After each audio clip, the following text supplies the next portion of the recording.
I have a feeling that I am far from the only person that is hyped for the return of Kirby Air Ride, and specifically that city trial mode on the Switch 2. I spent so many hours as a kid just in that tiny little city, wandering around, collecting power-ups, and you don't even know. But, like, it got me thinking. Like, I know it's not actually a battle royale mode. I think there's no debating that. But it kind of has a lot of the same vibes as a modern battle royale game, doesn't it? Like, you have a bunch of people, now up to 16 instead of just 4, and everyone is dropped up onto a map and has to scramble around and gather resources before they're all pitted against each other in order to determine a winner. Really, I think the only thing that stops it from being a proper battle royale is the fact that there's only one minigame contest at the end to determine who wins. Really, if all they did was just change it so that it ended with a series of minigames, kind of like Fall Guys, where like the bottom half is eliminated in each round. Even if they changed nothing else about how City Trial works, I feel like at that point it would pretty squarely fit into the Battle Royale category. But on that note, I also think it's worth pointing out that for the most part, I really don't actually like most Battle Royale games, especially the games that most people tend to talk about when the term Battle Royale is brought up. You know what I mean. Fortnite, Apex Legends, Call of Duty Warzone, PUBG, etc., etc. Like, if you enjoy them, that's fine, more power to you, but I've never really clicked with any of them. But then Nintendo started publishing some more unique takes on the Battle Royale genre through their online service. Mario 35, F-Zero 99, Pac-Man 99, and probably the most famous of the bunch, Tetris 99. Well, and of course, you gotta mention the new Knockout Tour mode. All of these games are pretty radically different from one another. I mean, one of them is Tetris of all things. So the only obvious thing that they all have in common is the fact that they are all based on this very loose battle royale formula where you have a ton of players all competing to try and eliminate each other until only a single person remains. But they do so in such wildly different genres than the more traditional shooter style of game. And yet, all of these different battle royale games I've universally enjoyed a lot more than virtually all of the shooter battle royale games combined. So there's got to be something interesting about how these games are designed that sets them apart and makes them more fun for people like me than the more traditional takes on the genre. So let's talk about that. But first, remember, if you like this video, make sure to give me a like and subscribe if you want to see more videos like this from the future.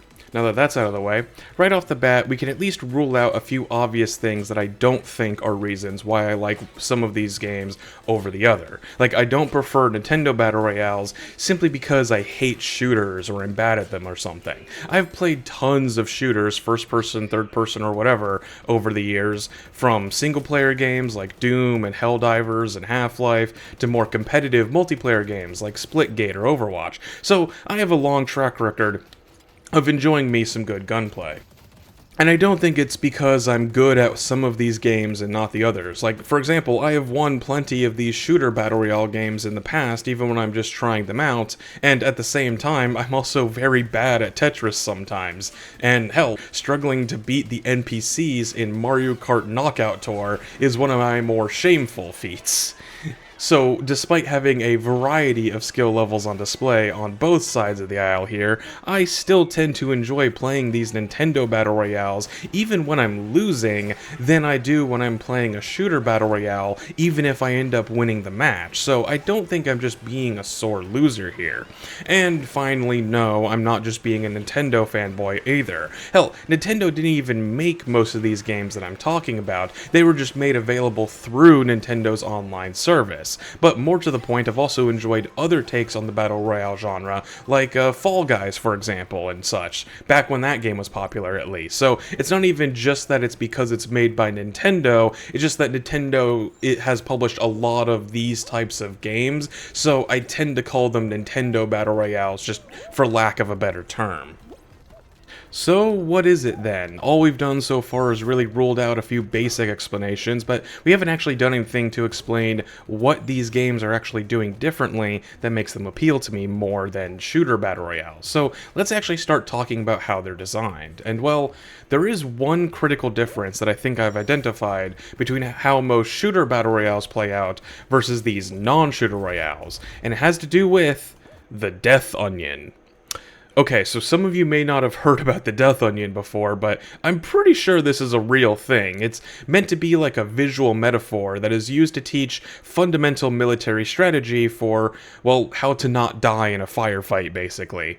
Here's an image of the Death Onion now. The idea is that each layer represents a goal to strive for, in the goal of not dying in a firefight. And the reason why an onion is used as the metaphor is because you want to try and stay as far away from the center as possible. And if you fail to meet the criteria of any given layer, you go one layer down, and your goal should be to try and climb back up the layers as quickly as possible. And if you look at what the various layers represent, I think it's fairly common sense. Like, you start at the outermost layer. The best way to not die is to just never be seen in the first place. Going down one layer, if you have been seen, then you want to avoid giving the enemy the ability to acquire you, so take cover, get behind bushes, stuff like that, so that they can't get a clean shot. And if there's no cover, then your goal is to not get hit, so basically run as fast as possible, take evasive maneuvers, make it as hard as possible to actually land a shot on you. And of course the last two are basically don't get penetrated, so don't wear armor,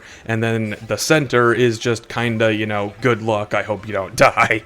So you can probably see where I'm going with this, because this basically also describes the usual strategy that most people employ on how to win shooter battle royales. And I mean, it kind of makes sense when you have a bunch of people running around a giant map with guns trying to kill each other. Basic military strategy tends to apply. But the problem that I have is what this actually means in terms of how the gameplay of these games plays out. Because ultimately, it feels like the goal of a shooter royale is to do as little shooting as possible. To use a more personal anecdote, I still remember the first time I played one of these games, and right off the bat, I managed to get second place on my first ever game, and at no point did I really feel like I had earned that ranking. The only reason I managed to place so highly is because when I first dropped in, well, I won my initial firefight against whoever I happened to land next to, but then it turned out that I just so happened to already be in the exact center of where the circle was closing in on. So as a result, I basically had privileged time to just find a place to hide and camp out where the final fights would end up happening while everyone else was busy scrounging around and trying to kill each other. And I remember that I spent 20-30 minutes without actually fighting anyone before we finally got down to the final three. I ended up killing third place, and then of course first place killed me. Now, you can judge that as just a singular anecdote, or even blame me for being the one who decided to play the game that way. But I don't think that this is just a me problem. I mean, because if you look up just about any guide on how to win games like Warzone or Fortnite or whatever, pretty much all of them tend to follow the same logic of the Death Onion. At some point, they will usually advise that you don't get caught out in the open or something like that. You want to hide behind cover and bushes and stay far away from other players. The best way to survive a battle royale is to never be seen. Don't let your opponents acquire you. Not to mention that it's usually suggested that if you do get into a firefight, that you want to wait until you see two other people who are already fighting, and then ambush the winner while they're still weak from that fight, so that you have as much of an advantage as possible.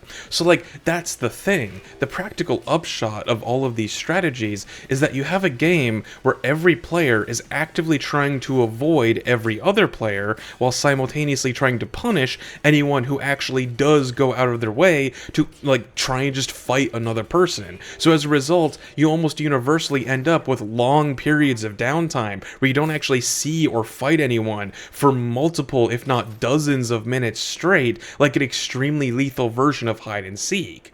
Now, I guess I'm not saying that this is an inherent problem. Ultimately, I am just talking about my opinion here. But I guess the problem I have with this is that when I boot up a shooter, I kind of want to do some shooting, like one would in games like Overwatch or Deadlock. But this style of Battle Royale pretty much almost always ends up playing out much more like a stealth game instead, with shooting kind of being a secondary gameplay mechanic, if anything. Now, again, this isn't inherently a problem. I could see how someone can enjoy the gameplay that these systems result in. After all, it can be incredibly tense to have to avoid getting spotted for like half an hour straight while you're slowly picking off your competition, and it can be satisfying to catch people off guard like that. So there is at least some appeal there. I'm not saying that the genre is inherently flawed and, you're wrong for enjoying it. I mean, I enjoy me some stealth games like Hitman and whatnot too. But I think that the actual gameplay that is being created by these specific systems interacting, it just really doesn't appeal to me. I mean, so often when you die in these games, it's not because you got into a fight and you lost, it's because somebody else caught you off guard and ended up killing you long before you could possibly even react to them. Or maybe you did manage to get into a fair fight, and maybe you even won that fair fight, but then, as what usually happens, is a third party comes up and then kicks you while you're down so that you don't have a chance to fight back against them. It ends up making winning and losing feel kind of arbitrary, like it mostly comes down to just luck and circumstance. Like I said, I've done well in these games plenty of times. I've even taken home the gold once or twice, but even when you're on the winning side of these unfair engagements, it barely feels like I accomplished anything, because most of the time I only won because I managed to avoid getting into a proper fight for like 90% of the match. I just don't think that I get much satisfaction out of beating someone in a fight who never really had a chance to fight back. Meanwhile, all of these non-shooter battle royales like Tetris 99 and Knockout Tour and whatnot, I think they solve these problems by just having such a fundamentally different structure in how players are knocked out of the match and eliminated, not to mention just how different these games work compared to a more traditional shooter. Like, in Tetris 99, the only real gameplay is, well, playing Tetris. So you will be playing Tetris for 100% of a match, regardless of how well you're doing or if you win or lose. So as such, you don't have these annoying long periods of downtime where you're just kinda hoping to not get caught by someone else, while also in turn hoping to catch someone else out in the open. It's pretty much impossible to sneak up on someone in Tetris, because as soon as you target someone, they're also alerted that you're targeting them and they can target you back. You can't exactly just take out someone with a single shot with a sniper rifle. Hell, Tetris 99 even manages to balance out the fact that you can have multiple people ganging up on one person, because if you have multiple attackers, well, when you target your own attackers, you target everyone that's attacking you simultaneously, and I think it's the only way in the game to actually target more than one person at a time, and that effectively multiplies your own output to help balance out that 2 or 3v1, and if you win that fight, well, then you get twice the rewards and you make yourself that much more powerful.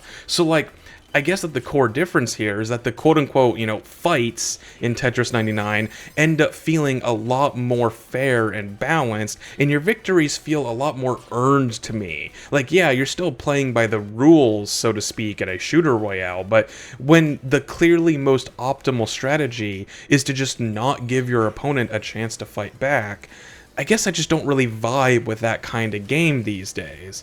And this same design ethos stands true for all of these other Nintendo Battle Royales, again, for lack of a better term. Whether we're talking about games like Pac-Man or Fall Guys or Knockout Tour, just like in Tetris 99, these games don't really have any downtime either. Like, you're always going to be racing in Mario Kart, they're always going to be platforming in Fall Guys. There's no room to do stuff like just camp in one spot and hope that everyone else picks each other off.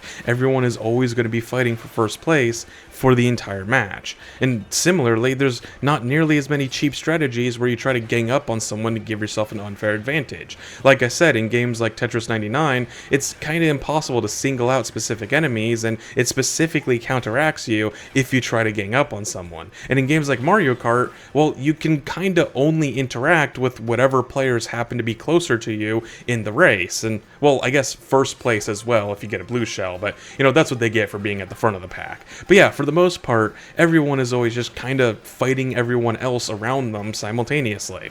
The encounters and strategies that you have to employ in this style of Battle Royale end up feeling a lot more fair and less exploitable to me, and as such, when I actually win a match in these games, I actually feel like I accomplished something, or at least I feel a lot better about my win than I tend to in these shooter royales. And I think that what reinforces this point even further is how randomness is often handled in these games. Like, most shooter royales usually have some kind of randomized loot system as well, where especially in the first few minutes of a match, everybody is running around trying to gather resources like guns and armor and whatever other items are in the game so that you're properly equipped for your first firefight.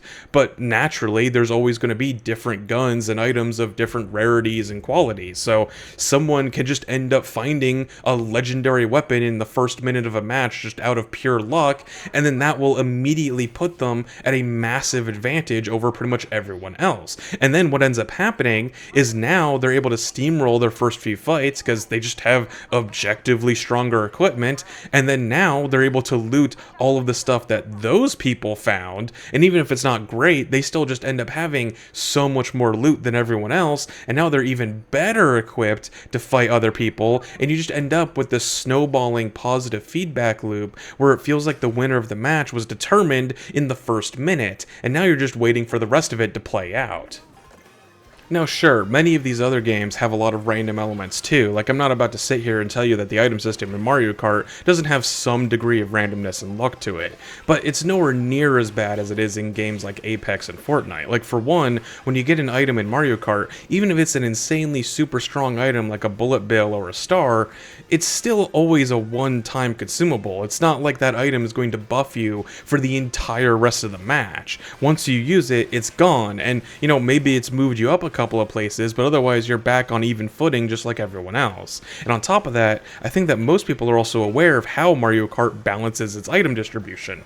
People at the back of the pack always get way better items than those at the front, who are usually saddled with nothing but bananas and coins, and this is very purposefully designed as a negative feedback loop to make it easier for the people at the back to catch up and harder for the people at front to stay at front. So yes, it is a random element to the game, but it plays the exact opposite role of helping cancel out advantages throughout a match, whereas the random loot in most shooter royales tend to compound advantages and cause players to snowball in power until they're basically unstoppable.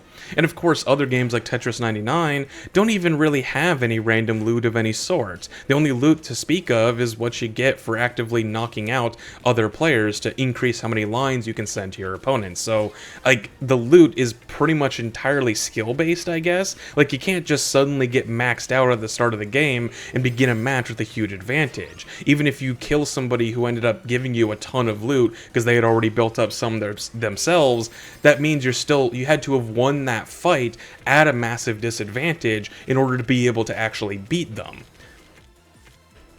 But yeah, I guess that basically sums up the reasons why I tend to prefer these more esoteric takes on the Battle Royale genre over the more typical shooter-style ones. There's a lot fewer cheap tactics like camping or sniping that you can exploit, and the fights that you have with other players end up feeling a lot more fair by making it harder, if not impossible, to gang up on people or kick them when they're down. And there's usually a distinct lack of these runaway positive feedback loops that can give random players an unfair advantage at the start of a match that can end up carrying them all the way to the crown. And I guess it's also worth pointing out that, like, my issues with shooter royales do technically expand beyond just the shooter take on the genre. It's just that that style of battle royale tends to usually be focused around games that have a lot of gunplay. But, for example, I do remember this short-lived battle royale, I think it was called Rumbleverse from a while ago, and that was a much more melee-focused take on the genre, but it was otherwise structured pretty much identically to games like Apex and Fortnite, with, the circle closing in and everyone having to actively fight each other to eliminate them. You would just be punching people instead of shooting them. And admittedly, I did think that this game did address some of the critiques that I have for the genre. Like, you can't exactly sneak up and kill someone from half a mile away when you have to use your fists, but the game did still reward reward using stealth to catch people off guard and get the first hit on them, or trying to pick off people that are weak because they just finished fighting another player and stuff like that. So like, it was better than most shooter royales, but I do think it still suffered from many of the same issues that I had with that style of game. But as always, I'm happy to continue the conversation in the comments down below. Let me know what you guys think about Battle Royale games. Like, am I just the old man yelling at Cloud because I don't understand all of these Fortnites that the kids are playing these days? Or do you agree with some of the points I've made about why people like me tend to not like these kinds of games? But as always, if you like the video, make sure to give me a like and subscribe if you want to see more content like this in the future. And if you want to support the channel more directly, there's always a link to my Ko-Fi down in the doobly-doo. So thank you all for watching, and I hope to see you all in the next one.